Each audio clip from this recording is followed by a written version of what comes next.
কেজরিওয়াল গ্রেপ্তার। এখন পর্যন্ত ইডি রাডারে 17 জন রাজনীতিবিদ, মুখ্যমন্ত্রী, উপমুখ্যমন্ত্রী সহ প্রাক্তন মুখ্যমন্ত্রীদের নামও রয়েছে। News desk.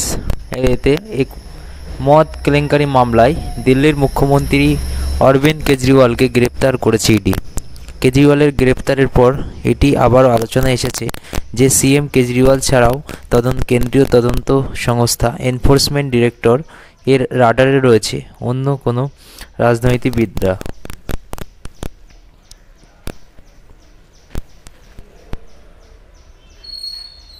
অরবিন্দ কেজরিওয়াল গ্রেপ্তার। দিল্লির মুখ্যমন্ত্রী অরবিন্দ কেজরিওয়ালকে গ্রেপ্তার করেছে enforcement director ED.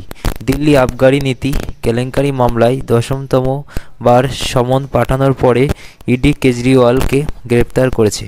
CM Kejriwal সহ দেশের 17 জন মুখ্যমন্ত্রী বা প্রাক্তন মুখ্যমন্ত্রী ইডি তদন্তের আওতায় রয়েছে।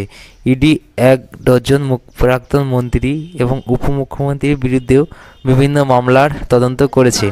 এর দিল্লি হাইকোর্ট থেকে রেহাই নেই। আসলে বৃহস্পতিবার সন্ধ্যা 7টা নাগাদ ইডি আধিকারিকরা 10ম সমন নিয়ে মুখ্যমন্ত্রী কেজরিওয়ালের সরকারি বাসভবনে পৌঁছেছিলেন।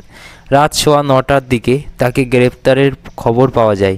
সূত্র বলছে যে মদ কেলেঙ্কারিতে 10 তারিখ দিল্লির মুখ্যমন্ত্রী কেজরিওয়ালের গ্রেপ্তার তার পাশাপাশি পুরো আম আদমি পার্টির জন্য ঝামেলা বাড়িয়ে দিতে পারে। আমরা আপনাকে জানিয়ে রাখি যে বৃহস্পতিবার কেজরিওয়াল গ্রেপ্তার থেকে সুরক্ষার জন্য দিল্লি হাইকোর্টের দ্বারস্থ হয়েছিলেন। গ্রেপ্তার থেকে স্বস্তি পাননি কেজরিওয়াল।